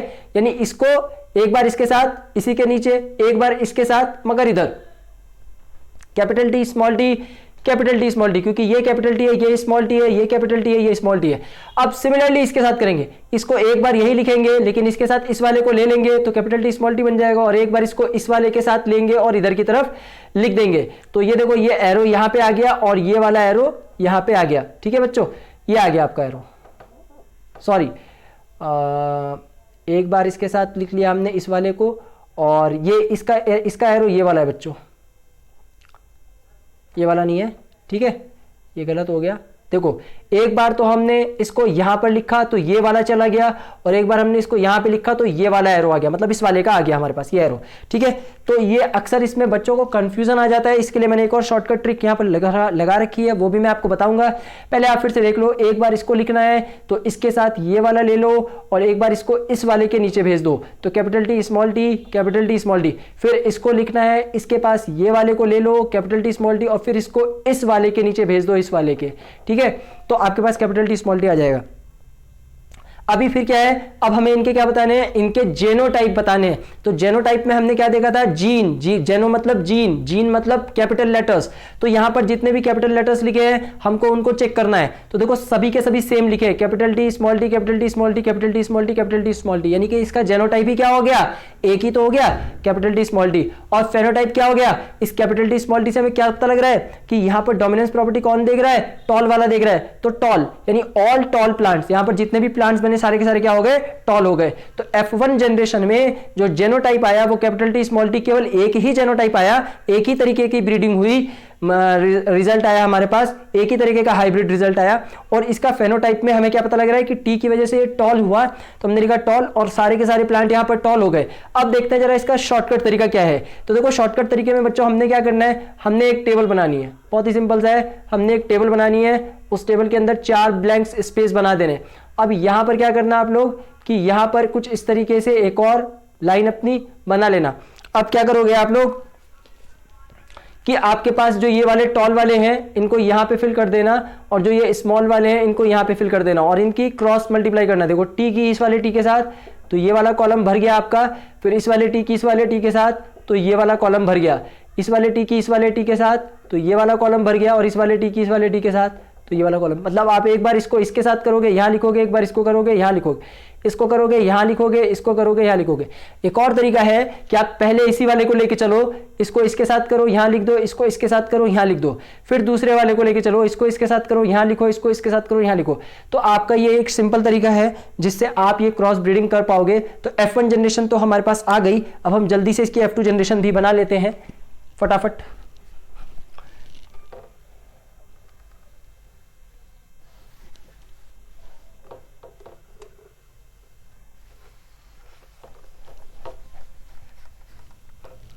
तो अब देखो बच्चों, F2 जनरेशन के लिए हमें क्या लेना है, F2 जनरेशन के लिए तो हमें F1 जनरेशन ही लेना है।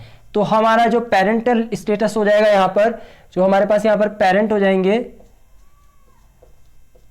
पेरेंट्स जनरेशन जो हो जाएगी वो हमारे पास F1 और F1 ही हो जाएगी। अब F1 F1 के पेरेंट कौन है, कैपिटल टी और स्मॉल टी, कैपिटल टी और स्मॉल टी। तो गैमेट्स भी कौन हो गए हमारे लिए, गैमेट्स भी हमारे लिए यही हो गए, capital T small T, capital T small T. अब यहां पर हमको क्या करना पड़ेगा, इसका F2 जनरेशन निकालना पड़ेगा। तो F2 जनरेशन देखना, ध्यान से देखना बच्चों, मैंने कैसे बनाना है, इसको लिया मैंने और इसके साथ इसको लूंगा, यानी इसके साथ इसको लूंगा, तो कैपिटल टी आएगा। अब क्या करना है मुझे, अब मुझे क्या करना है, अब मुझे इस वाले के साथ लेना है, इस वाले के साथ किसको लेना है, इस वाले डी को लेना है, तो कैपिटल डी स्मॉल टी।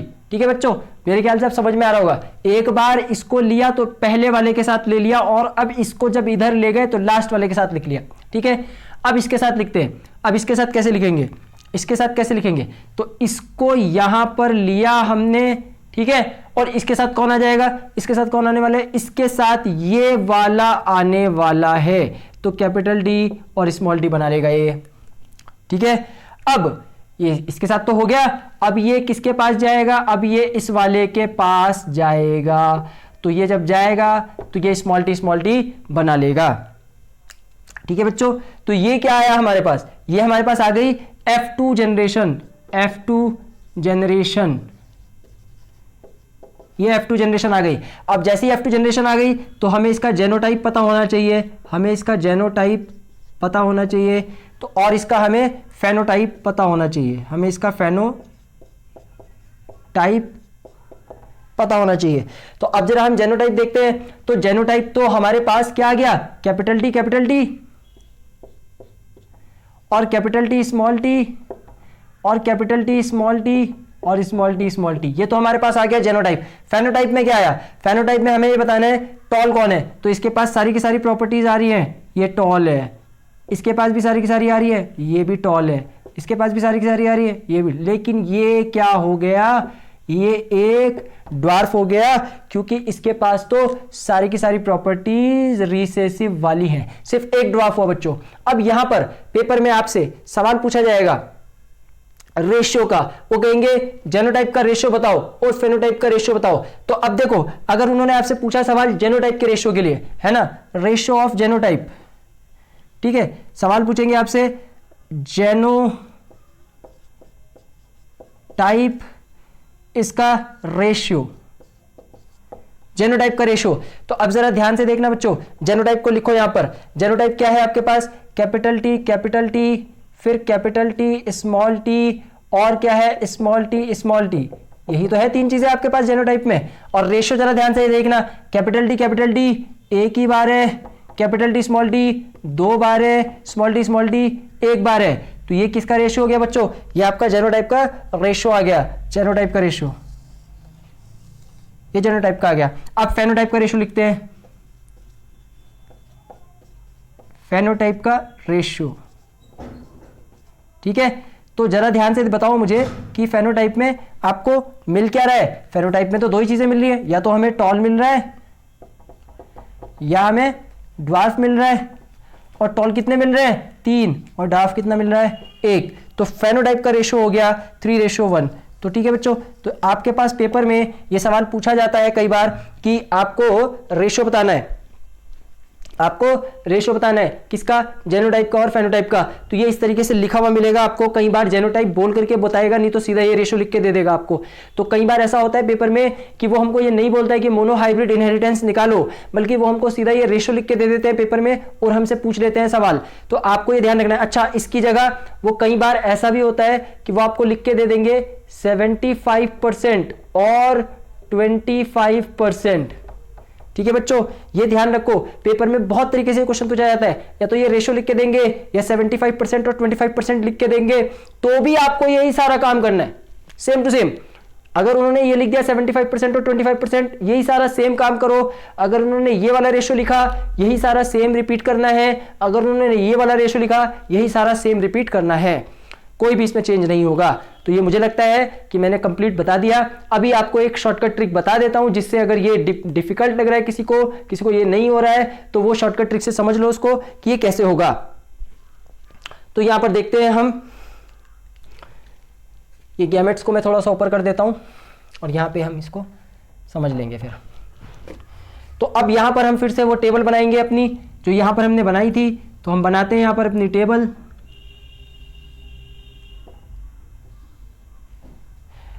और ये पहला कॉलम हो गया, ये दूसरा हो गया, ये तीसरा हो गया और ये चौथा हो गया, ठीक है।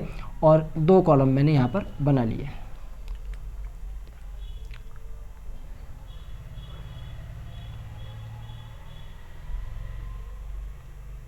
अच्छा, 2 ही तो बनाने थे, 4 क्यों बना दिए।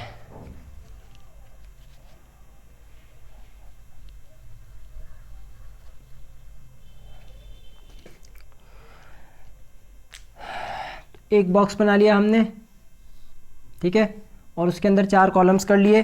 अब यहाँ पर हमने 2 कॉलम्स बना लिए और यहाँ पर हमने 2 कॉलम्स बना लिए एक्स्ट्रा। अब हमारे पास इधर क्या है, कैपिटल टी और स्मॉल टी, और इधर भी क्या है, कैपिटल टी और स्मॉल टी। हमने कंपैरिजन किया, capital T small T, small T capital T, तो पहले कैपिटल वाले को लिखो और स्मॉल टी फिर स्मॉल टी वाले को लिखो।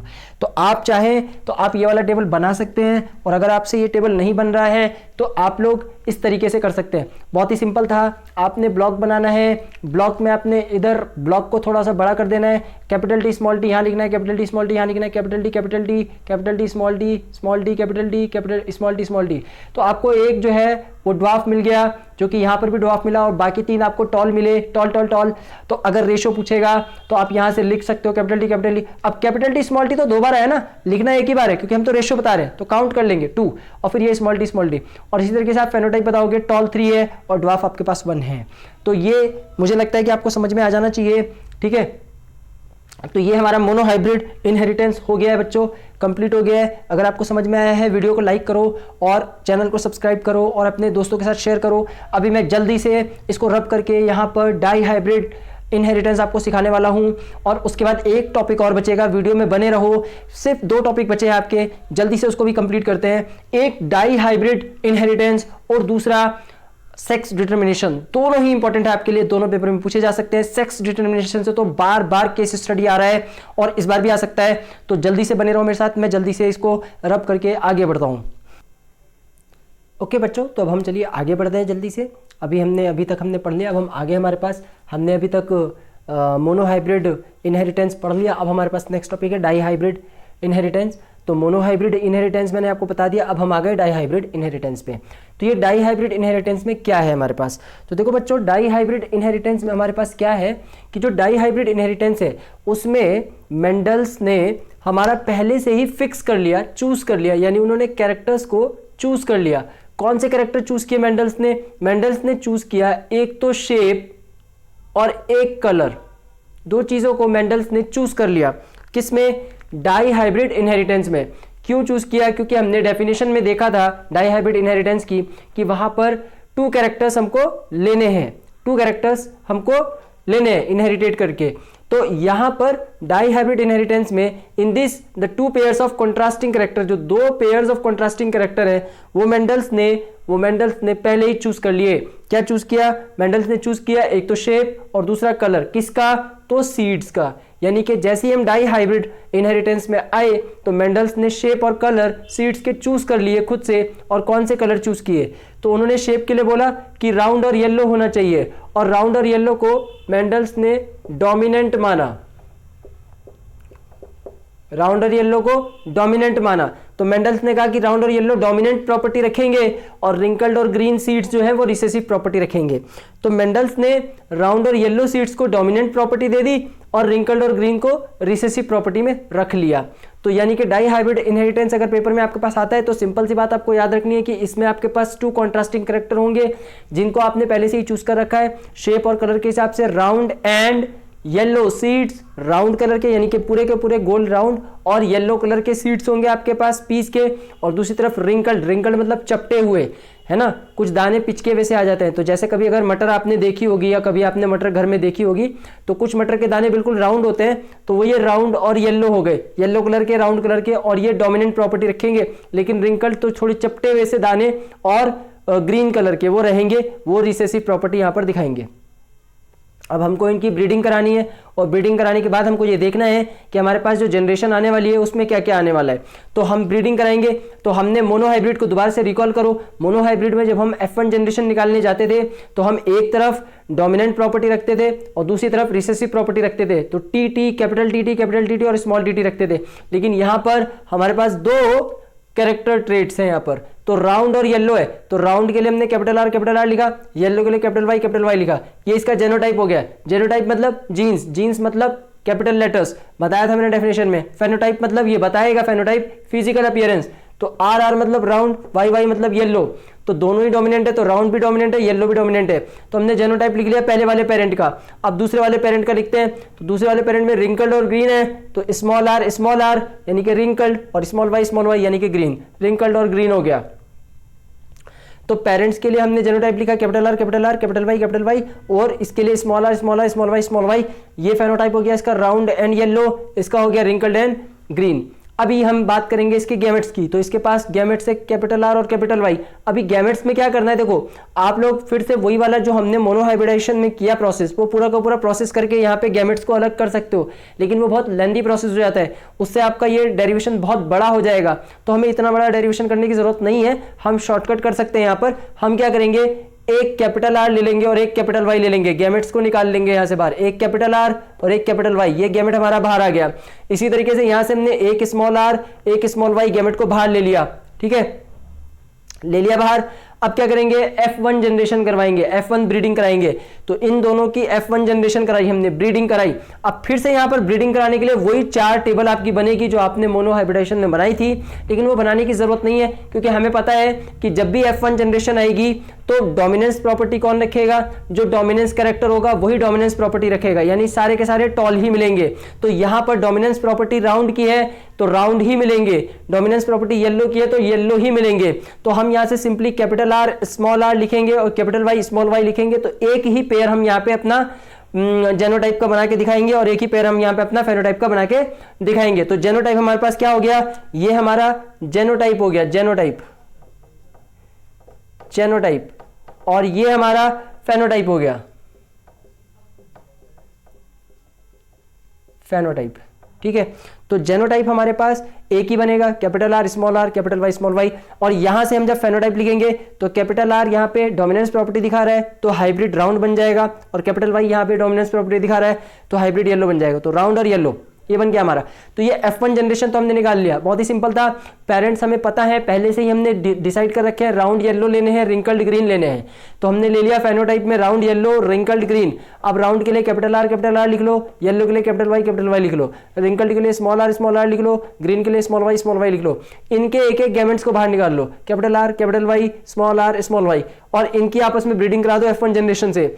F1 जनरेशन कैसे आएगी, capital R capital Y small Y, और उसके बाद इसका फेनोटाइप क्या हो जाएगा, तो कैपिटल आर आपके पास राउंड है, हाइब्रिड राउंड दे देगा, और कैपिटल वाई आपके पास येलो है तो ये येलो दे देगा। तो ये F1 जनरेशन तो आ गई। अब इसके आगे बढ़ेंगे, तो अब F1 जनरेशन के बाद हमने क्या किया था, मोनो हाइब्रिड वाले में F1 जनरेशन की हाइब्रिड कराई थी, क्रॉस ब्रीडिंग कराई थी। तो F1 जनरेशन की अब हम फिर से क्रॉस ब्रीडिंग कराएंगे। तो पेरेंट कौन हो गया, F1 जनरेशन और F1 जनरेशन, इनके जेनोटाइप कौन हो गए, capital R capital Y small Y. तो capital R capital Y small Y genotype हो गया, और F1 वाले के लिए दोबारा से यही हो गया। फेनोटाइप क्या हो गया, फिजिकल अपीयरेंस क्या हो गई, capital R hybrid round, capital Y yellow hybrid round yellow. अब इन दोनों का जब हम क्रॉस ब्रीडिंग कराएंगे तो बहुत बड़ा डेटा हमारे पास आएगा, जिसको कि हमको टेबल फॉर्म में फिर से सॉल्व करना है। टेबल मैंने नहीं भरी है क्योंकि थोड़ी डिफिकल्ट टेबल है, आप मेरे साथ साथ सीखो यहाँ पर ये टेबल कैसे भरी जाएगी। यही टेबल सबसे इंपॉर्टेंट है। ये काम तो बहुत ही आसान है, ये तो आप 2-3 बार की प्रैक्टिस में कर जाओगे, लेकिन टेबल आपको एक ही बार में आनी चाहिए। कैसे बनेगी वो यहाँ पर अभी सीखेंगे हम, और फिर हम इस टेबल से ये रेशो निकालना भी सीखेंगे कि ये रेशो कैसे आए हैं। तो जल्दी से आ जाओ मेरे साथ बोर्ड पर, ध्यान से देखो, पहले एक बार देखो फिर प्रैक्टिस करना। मैं 2 बार करवाऊंगा, एक बार देखो मुझे कैसे भरी जा रही है, फिर दोबारा मेरे साथ भरने की कोशिश करना। आइए जल्दी से स्टार्ट करते हैं। तो देखो सबसे पहले हमें क्या ध्यान रखना है, यहाँ पर टेबल भरते समय हमें टेबल भरते समय ये ध्यान रखना है कि हमारे पास जो डेटा है वो क्या है, capital R small R capital Y small Y, बस हमें इसी को ध्यान रखना है, और यही दोबारा से रिपीट हुआ है। ठीक है, तो हमारे पास जो पहला वाला जो जनरेशन है वो कैपिटल आर है, कैपिटल वाई स्मॉल वाई है, इसको हम इधर की तरफ फिल करेंगे। लेकिन हमारा फिल करने का कॉन्सेप्ट क्या होगा, हमारा फिल करने का कॉन्सेप्ट क्या होने वाला है, बहुत ही सिंपल कॉन्सेप्ट है। एक बार हम सारे के सारे कैपिटल लिखेंगे, कैपिटल आर और कैपिटल आर, और दोबारा हम स्मॉल आर और स्मॉल आर लिखेंगे। तो पहले वाले में सारे कैपिटल और दूसरे वाले में सारे स्मॉल आर। अब इधर भी यही करेंगे, कैपिटल कैपिटल स्मॉल स्मॉल। ठीक है बच्चों, तो हमने क्या किया, एक बार कैपिटल आर लिया, स्मॉल आर लिया, कैपिटल आर स्मॉल आर। अब कौन बच गया, वाई बच गया। तो अब वाई में कैसे करोगे, पहले कैपिटल फिर स्मॉल, पहले कैपिटल फिर स्मॉल, पहले कैपिटल फिर स्मॉल, पहले कैपिटल फिर स्मॉल। बहुत ही सिंपल सा कॉन्सेप्ट है, ध्यान से समझ लेना।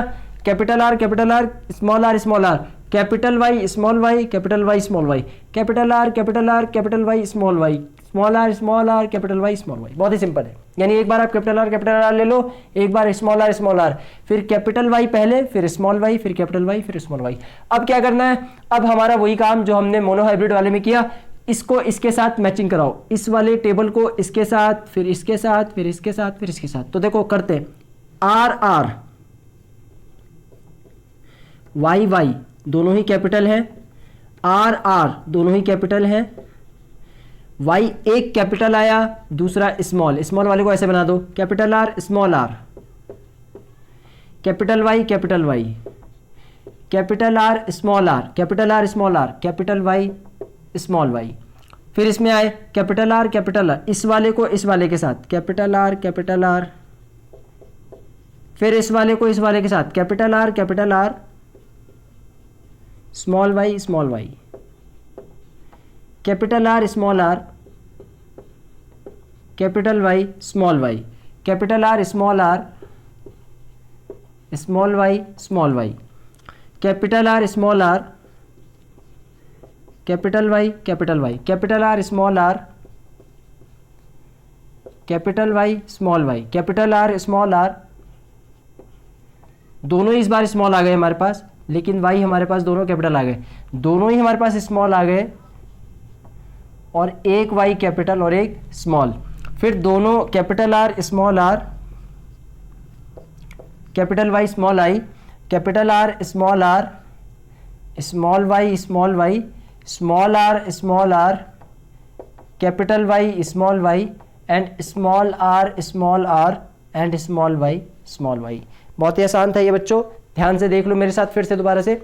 आपने पहले कैपिटल आर स्मॉल आर लिखा, कैपिटल आर स्मॉल आर लिखा, फिर capital Y small Y, capital Y small Y, capital Y small Y, capital Y small Y. अभी क्या किया, capital R capital Y, capital R capital Y small Y, capital R small R, capital Y, capital R small R, capital Y small Y. यही process आपको नीचे repeat करना है। Capital R Y Y, एक capital है दूसरा small है, R दोनों ही कैपिटल, वाई दोनों ही स्मॉल, आर एक कैपिटल एक स्मॉल, वाई एक कैपिटल एक स्मॉल, एक कैपिटल एक स्मॉल आर है, वाई दोनों ही स्मॉल है, एक स्मॉल है एक कैपिटल है आर, वाई दोनों ही कैपिटल है, कैपिटल आर है स्मॉल वाई है, स्मॉल आर है, वाई एक कैपिटल है दूसरा स्मॉल है, स्मॉल आर दोनों ही स्मॉल हो गए, वाई दोनों ही कैपिटल हो गए, दोनों ही स्मॉल आर हो गए, एक वाई कैपिटल हो गया एक स्मॉल हो गया, एक कैपिटल आर हो गया दूसरा स्मॉल आर हो गया, एक कैपिटल वाई हो गया दूसरा स्मॉल वाई हो गया, एक कैपिटल आर हो गया दूसरा स्मॉल आर हो गया, दोनों ही वाई स्मॉल हो गए, दोनों ही आर स्मॉल हो गए, एक कैपिटल दूसरा स्मॉल वाई, दोनों ही आर स्मॉल हो गए, दोनों ही वाई स्मॉल हो गए। बहुत ही सिंपल था, अगर आप 2-3 बार प्रैक्टिस लगाओगे आसानी से समझ में आ जाएगा। अब ये देखना है कि इसके अंदर कौन डोमिनेंस प्रॉपर्टी दिखा रहा है और कौन रिसेसिव प्रॉपर्टी दिखा रहा है। तो ध्यान से देखना, जहां भी कैपिटल आर दिखेगा राउंड कर दो, कैपिटल आर डोमिनेंस प्रॉपर्टी दिखाता है, राउंड कर दो, अगर एक भी है तो भी राउंड करना है, दो भी है तो भी राउंड करना है। तो देखो ध्यान से, आर है, कैपिटल है, कैपिटल है, कैपिटल आर है, कैपिटल आर है, कैपिटल आर है, कैपिटल आर है, कैपिटल आर है, कैपिटल आर है, कैपिटल आर है, कैपिटल आर है। यानी अगर हम अपनी पूरी की पूरी टेबल में देखेंगे ध्यान से, तो हमारे पास ये पूरा का पूरा रो और ये पूरा का पूरा कॉलम कैपिटल आर है, ये पूरा का पूरा रो और ये पूरा का पूरा कॉलम कैपिटल आर है, सारे के सारे राउंड हो गए। सबके पास क्या लिख दो, राउंड। तो ये भी राउंड हो गया, ये भी राउंड हो गया, ये भी राउंड, राउंड,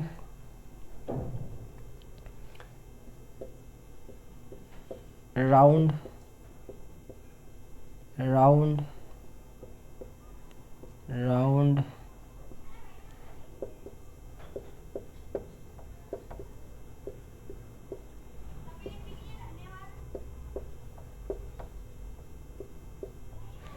तो अगर आपने ध्यान से देखा तो हमारे पास ये पूरा का पूरा राउंड हो गया, ये भी पूरा का पूरा राउंड हो गया, ये भी पूरा का पूरा राउंड, ये भी पूरा का पूरा राउंड। तो ये तो सारे के सारे राउंड हो गए, ठीक है। तो हमने एक तो पता लगा लिया कि हमारे पास जो कैपिटल आर है वो तो राउंड है। अब यार यहां देखो, ये दोनों स्मॉल आर है, ये दोनों स्मॉल आर है, ये भी दोनों स्मॉल आर है, ये भी दोनों स्मॉल आर है। स्मॉल आर वाला क्या होगा, रिंकल्ड होगा। तो अब हम रिंकल्ड को हम क्या करते हैं, रिंकल्ड को डब्लू से लिख लेते हैं, डब्लू से, रिंकल्ड को डब्लू से, स्पेस कम है, रिंकल्ड लिख नहीं पाएंगे, तो मैंने रिंकल्ड वाले को क्या कह दिया, डब्लू। इसको भी क्या कह दिया, डब्लू। इसको भी क्या कह दिया, डब्लू। इसको भी क्या कह दिया, डब्लू। क्योंकि ये चारों के चारों स्मॉल आर दे रहे हैं, तो डब्लू हो गया, रिंकल्ड हो गया। ये आर को तो हमने देख लिया कि सारे के सारे कैपिटल आर थे, राउंड प्रॉपर्टी दिखा रहे थे, जो स्मॉल आर थे वो रिंकल्ड दिखा रहे थे।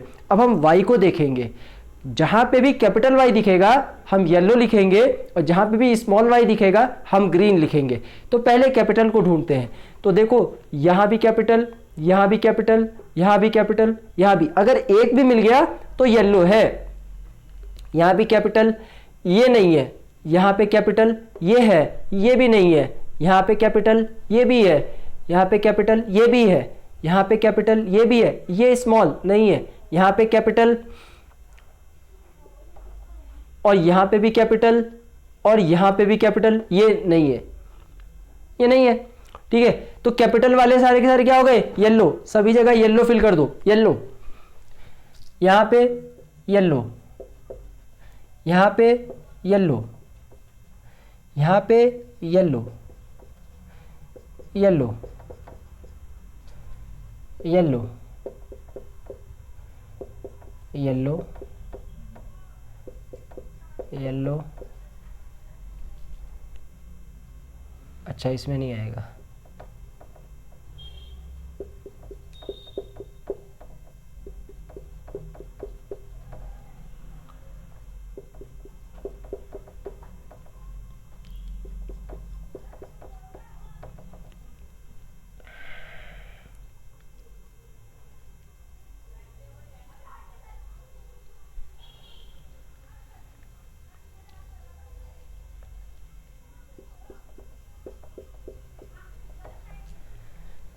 तो हमने सभी जगह येलो फिल्ड कर दिया जहां पर कैपिटल वाई था। अब जहां पर स्मॉल वाई होगा वहां पर हमको क्या फिल करना है, ग्रीन। तो हम लोग ग्रीन को जी से इंडिकेट करते हैं। तो देखो एक तो ये बचा, तो यहां पर आ गया ग्रीन, एक ये बचा, यहां पर भी आ गया ग्रीन, और एक ये बचा है ना, यहां पर भी आ गया ग्रीन, और एक ये बचा, यहां पर भी आ गया ग्रीन। तो यानी कि आपके पास ग्रीन ग्रीन ग्रीन ग्रीन मिल गया। ठीक है, तो आपका टेबल तो कंप्लीट हो गया। बहुत ही आराम से समझाया मैंने आपको। आपको क्या याद रखना है, पहले आपको कैपिटल आर वाले को ढूंढना है, जहां जहां कैपिटल आर दिख जाए उसको राउंड कर देना। फिर कैपिटल आर सारे फिल करने के बाद राउंड वाले फिर स्मॉल आर ढूंढना, हमेशा वो नीचे ही मिलेंगे, उसको रिंकल्ड कर देना। फिर कैपिटल वाई को ढूंढना, जहां जहां कैपिटल वाई दिख जाए वहां वहां येलो कर देना। अगर एक भी कैपिटल वाई दिख गया तो येलो होगा वो। अब उसके बाद फिर स्मॉल वाई को ढूंढना, तो 1 2 और 3, केवल 3 ही दिखेंगे आपको, और एक 4, केवल 4 ही दिखेंगे आपको स्मॉल वाई, और वहां चारों जगह आपका ग्रीन हो जाएगा। अब जरा काउंट करते हैं राउंड येलो कितने, 1 2 3 4 5 6 7 7 7 8 9। तो राउंड येलो हमारे पास 9 हो गए। तो हमने यहां क्या लिख देना है, राउंड येलो 9 आ गए, राउंड येलो 9 आ गए। अब राउंड येलो के बाद दूसरा कौन सा मिल रहा है, राउंड और ग्रीन। तो राउंड और ग्रीन कितने मिल रहे हैं हमको, तो देखो राउंड और ग्रीन, राउंड और ग्रीन, राउंड और ग्रीन, ये हमको 3 मिल गए। उसके बाद रिंकल्ड और येलो हमको कितने मिल रहे हैं, रिंकल्ड येलो, रिंकल्ड येलो और रिंकल्ड येलो, रिंकल्ड येलो। तो रिंकल्ड येलो हमको 1 2 3, 3 हमको रिंकल्ड येलो मिल गए और 1 हमको रिंकल्ड ग्रीन मिल गया। तो रेशो क्या बन गया, 9:3:3:1। तो ये बहुत ही इंपॉर्टेंट क्वेश्चन है बच्चों, ये पेपर में अक्सर पूछा जाता है। डबल हाइब्रिड या डाई हाइब्रिड इनहेरिटेंस या इनहेरिटेड ट्रेट्स, इनहेरिटेड कैरेक्टर्स, इस तरीके से क्वेश्चन पेपर में पूछा जाता है। बहुत ही इंपॉर्टेंट है, ध्यान से कर लो। या तो ये रेशो लिख के आता है 9:3:3:1, या कई बार वो ऐसे दे देते हैं 315, 108, 100, 132। ये टोटल सीट्स लिए गए थे, तो ये इस तरीके से भी दे देते हैं, रेशो बना के भी दे देते हैं, या फिर ऐसे डाई हाइब्रिड इनहेरिटेंस के रूप में पूछ देते हैं। बहुत ही इंपॉर्टेंट है, आप लोग इसको तैयार कर लो। अगर आपको समझ में नहीं आता है आप मुझे कमेंट सेक्शन में बता सकते हो, मैं एक बार और बताने की कोशिश करूंगा। तो अब ये हमारा हेरिडिटी का एक और टॉपिक कंप्लीट हो जाता है। अब इसके बाद एक लास्ट हमारे पास टॉपिक बचा है बच्चों, वीडियो में बने रहो, जल्दी से भी हम उसको भी कंप्लीट करते हैं। मुझे पता है वीडियो थोड़ी लंबी जरूर हो रही है, बट जल्दी से आपका कंप्लीट होगा और आप पेपर में कंप्लीट कर पाओगे इसको। तो अब लास्ट टॉपिक बचा है हमारे पास, वो है सेक्स डिटर्मिनेशन। बहुत ही इंपॉर्टेंट है, इससे कई बार पेपर में केस स्टडी बना के पूछा गया है। तो जल्दी से मैं इसको रब करता हूं और फटाफट सेक्स डिटर्मिनेशन के ऊपर हम बात करेंगे। ओके बच्चों, तो चलिए अब हम आगे चलते हैं।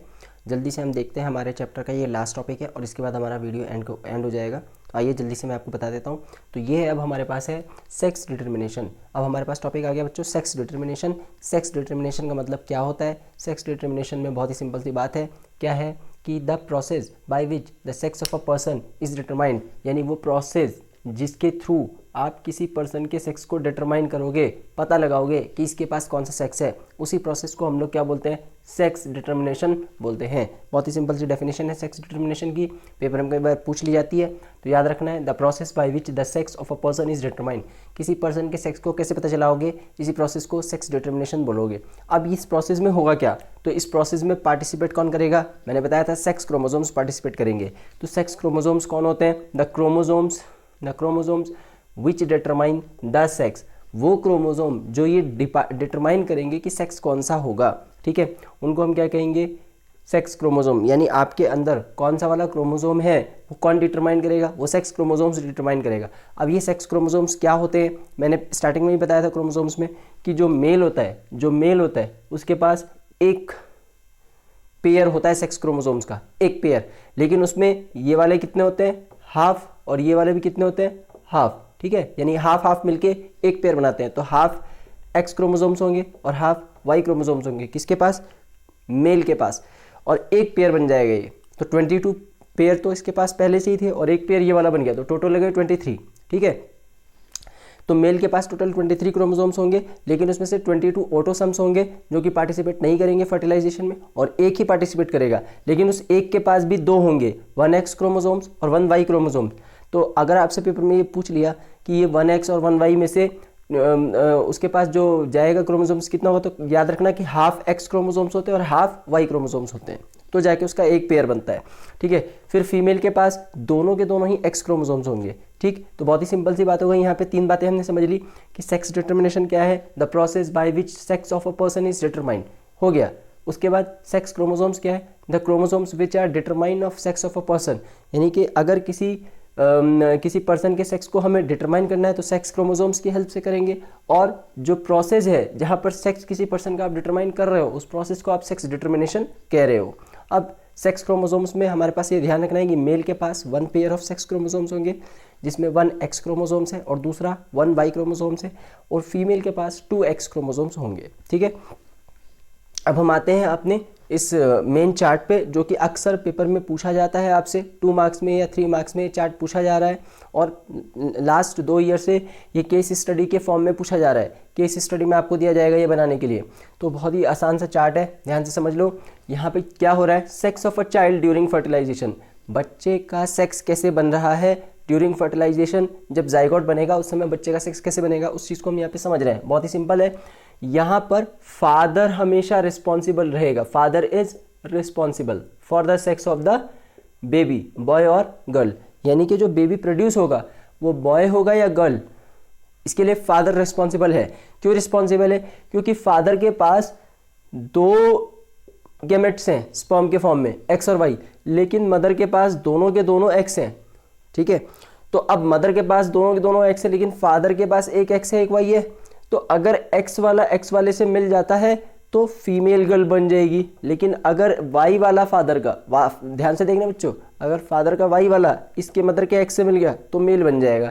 इसका मतलब सबसे ज़्यादा रिस्पॉन्सिबल कौन है, फादर, क्योंकि उसके पास 2 टाइप के स्पर्म्स गैमेट्स के रूप में मौजूद है, एक्स और वाई। तो फादर का कौन सा वाला स्पर्म जाके मेट कर रहा है और जाइगोट बना रहा है, तो उसी से डिपेंड होगा कि बच्चा आपका गर्ल बनेगा या बॉय बनेगा। तो फादर ज़्यादा रिस्पॉन्सिबल है, उसके स्पर्म्स कौन से जा रहे हैं ये इंपॉर्टेंट है कि कौन से वाले स्पर्म्स ने जाके फर्टिलाइज किया, लेकिन फादर को या मदर को ये नहीं पता लगेगा कभी भी कि उनके कौन से वाले स्पर्म ने फर्टिलाइज किया और उनका जो जाइगोट बन रहा है वो मेल बन रहा है या फीमेल बन रहा है। तो ये तो एक इंटरनल फिनोमेना ही है, ये अपने आप ही होगी, फादर या मदर इसके लिए रिस्पॉन्सिबल नहीं होंगे। लेकिन फादर को इसलिए मैंने यहाँ पे रिस्पॉन्सिबल लिखा है क्योंकि फादर के पास ही तो देखो ना एक्स और वाई है, मदर के पास तो दोनों एक्स है, यानी फादर के स्पर्म में एक्स भी और वाई भी है। तो अगर फादर के स्पर्म्स में से मान लो तुमने एक्स हटा दिया तो केवल वाई बचेगा, तो हर बार बच्चा जो है वो मेल ही मेल होता रहेगा, है ना, बॉय होता रहेगा।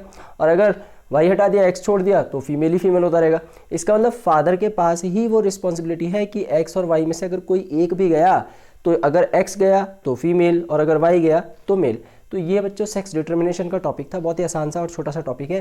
फिर से एक बार देख लो, सेक्स डिटर्मिनेशन में प्रोसेस, ऐसे प्रोसेस जिसमें सेक्स ऑफ अ पर्सन आप डिटरमाइन करोगे, पता लगाओगे, और सेक्स क्रोमोसोम वो क्रोमोसोम्स जिसकी हेल्प से आप सेक्स को पता लगाओगे।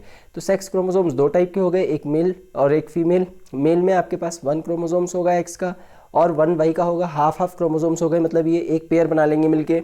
और फीमेल में 2x क्रोमोसोम्स होंगे, तो ये दोनों मिलके 1x chromosomes half chromosomes, 1x chromosomes half chromosomes, ये दोनों मिलकर के एक पेयर बना लेंगे। और उसके बाद फादर यहाँ पे ज़्यादा रिस्पॉन्सिबिलिटी दिखा रहा है क्योंकि फादर के पास एक्स और वाई दोनों स्पर्म्स है गैमेट्स के फॉर्म में। और फिर इसके बाद अगर एक्स वाला मदर के एक्स से फर्टिलाइज कर जाएगा तो जाइगोट बन जाएगा, और जाइगोट जो बनेगा वो एक्स एक्स का, तो वो फीमेल गर्ल बन जाएगी। और इसी तरीके से यहाँ पर फिर से जाइगोट बन जाएगा,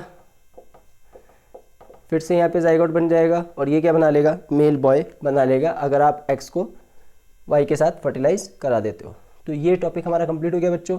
इसके बाद ये हमारा हेरिडिटी का टॉपिक कंप्लीट हो गया। अभी इसके बाद सिर्फ एक इम्पॉर्टेंट क्वेश्चन बचा है जो कि ब्लड ग्रुप के ऊपर पूछा जाता है बोर्ड में, और वो इम्पॉर्टेंट क्वेश्चन आप देख लो ध्यान से, क्योंकि वो बोर्ड में कई बार पूछा गया, इसीलिए मैं उसको लेके आया हूँ। उम्मीद है मुझे कि वो पेपर में दोबारा से रिपीट हो सकता है, और इसके बाद आपकी वीडियो ये एंड कर जाएगी। तो काफ़ी लंबी हो गई होगी वीडियो, तो वीडियो में अभी जुड़े रहो, बस 5 मिनट आपके और लगेंगे और वीडियो खत्म हो जाएगी। ठीक है बच्चों, अब हम आगे बढ़ते हैं, लास्ट टॉपिक देखते हैं और आज का हमारा सेशन यहीं पे एंड हो जाएगा। ये लास्ट टॉपिक है हमारा। तो आइए अब हम लोग आगे बढ़ते हैं और देखते हैं कि हमारे पास क्या है। ठीक है, तो क्या है, एक क्वेश्चन है ये बोर्ड में पूछा गया है और ये आपके पास घुमा फिरा के किसी भी तरीके से दिया जा सकता है। ब्लड ग्रुप से रिलेटेड क्वेश्चन है, तो ध्यान से देख लीजिए। कहता है a man with blood group A marriage with a women with a blood group O. एक आदमी था जिसका ब्लड ग्रुप ए है और उसने शादी करी एक लड़की से जिसका ब्लड ग्रुप ओ है, and their daughter has blood group O. और उनकी जो बच्चा हुआ, जो उनकी डॉटर हुई, जो बेटी हुई, उसका ब्लड ग्रुप भी ओ है। In this information enough to tell you which of the traits blood group A और ओ। कौन ट्रेट है यहाँ पे, किसकी प्रॉपर्टी गई ब्लड ग्रुप की बच्चे के पास, ए की गई या ओ की गई, और कौन डोमिनेंट है और नहीं है, क्यों नहीं है, हमें सब कुछ बताना है। यानी कि कौन ट्रेट है, डोमिनेंट कौन है, रिसेसिव कौन है, हमें ये चीज़ बतानी है यहाँ पर। और कौन है, मतलब फादर डोमिनेंट है या मदर डोमिनेंट है।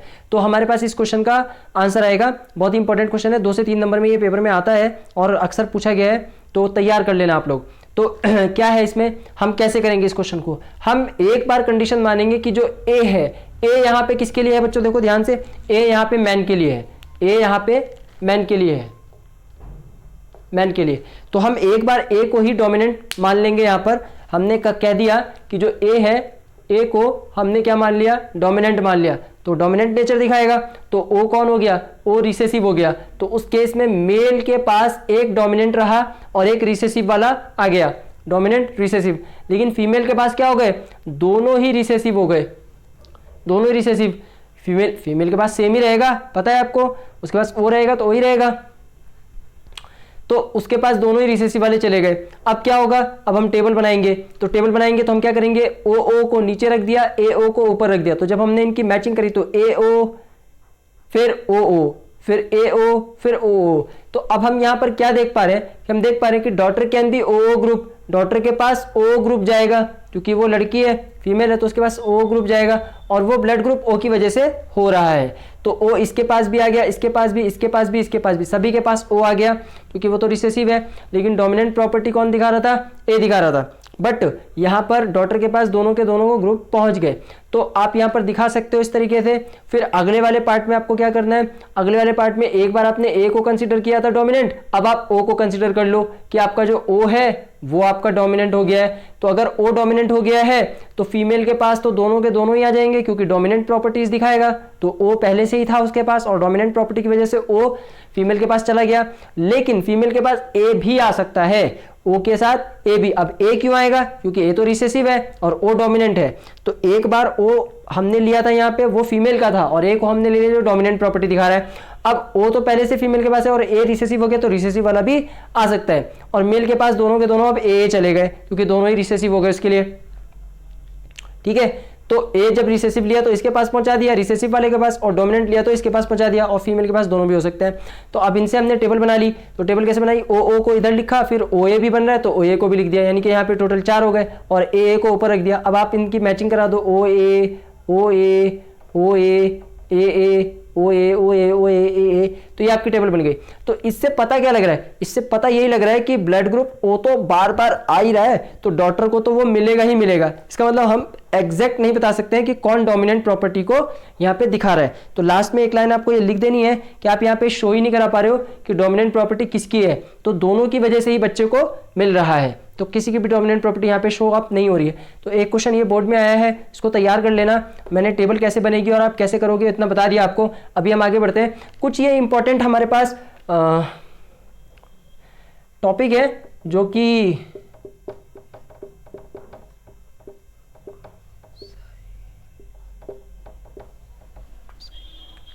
तो ये कुछ हमारे पास इंपॉर्टेंट डेफिनेशंस हैं जो बोर्ड ने पूछी हैं कई बार और दोबारा वो पूछ सकता है आपसे।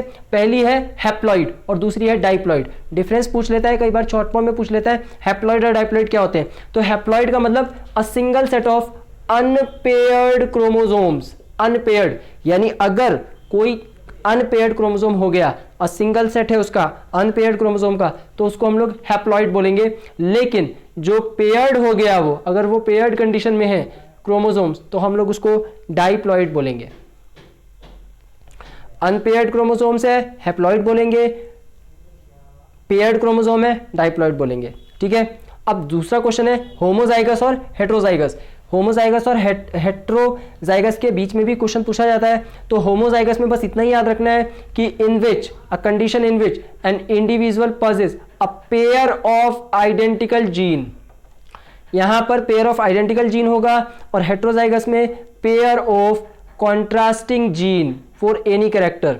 कॉन्ट्रास्टिंग जीन होगा यहाँ पर। ठीक है, यानी कॉन्ट्रास्टिंग का मतलब यहाँ पर कौन सा जीन होगा जिसके पास डोमिनेंट प्रॉपर्टी भी होगी और रिसेसिव प्रॉपर्टी भी होगी, लेकिन इसके पास कोई एक ही प्रॉपर्टी होगी, या तो डोमिनेंट या रिसेसिव। ठीक है, तो जैसे आपने मोनोहाइब्रिड क्रॉस में किया था, तो होमोजाइगस में कोई एक ही आइडेंटिकल जीन होगा, यानी या तो वो टॉल होगा या वो ड्वार्फ होगा, लेकिन यहाँ पर टॉल भी हो सकता है ड्वार्फ भी हो सकता है। तो हेट्रोजाइगस में contrasting gene for any character, किसी भी कैरेक्टर का हो सकता है, कॉन्ट्रास्टिंग जीन हो सकता है, डोमिनेंट भी होता है, रिसेसिव भी हो सकता है, लेकिन यहाँ पर आइडेंटिकल जीन ही होगा, या तो डोमिनेंट होगा या रिसेसिव होगा।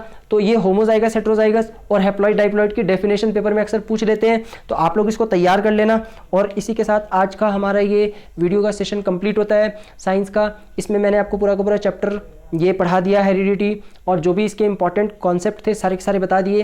क्वेश्चंस भी इसमें से बहुत सारे आते हैं, मैं ट्राई करूंगा कि जल्दी से जल्दी क्वेश्चंस भी कुछ लेके आऊँ एग्जाम से पहले। तो मैं वीडियो डाल दूंगा, आप लोग देखते रहिएगा। और अगर आपको मेरी वीडियो पसंद आ गई है तो चैनल को लाइक करके जाइए, वीडियो को लाइक करके जाइए। अगर आपको वीडियो पसंद आई है चैनल को सब्सक्राइब करके जाइए, ऑल नोटिफिकेशन को ऑन कर दीजिए और अपने फ्रेंड्स के साथ शेयर कर दीजिए। ठीक है बच्चों, तो वीडियो बहुत लंबी हो गई होगी, अब वीडियो को यहीं पे एंड करते हैं। तो thank you for watching our YouTube channel पढ़ ले मैथ्स। अगली वीडियो आपके लिए फिजिक्स की आने वाली है, या तो वो ह्यूमनाइज से आएगी या फिर वो रिफ्लेक्शन ऑफ लाइट से आएगी। तो आप लोग चैनल पे जाके उसको ज़रूर देख लीजिएगा, उसमें भी आपको इसी तरीके से इंपॉर्टेंट क्वेश्चंस डिस्कस किए जाएंगे।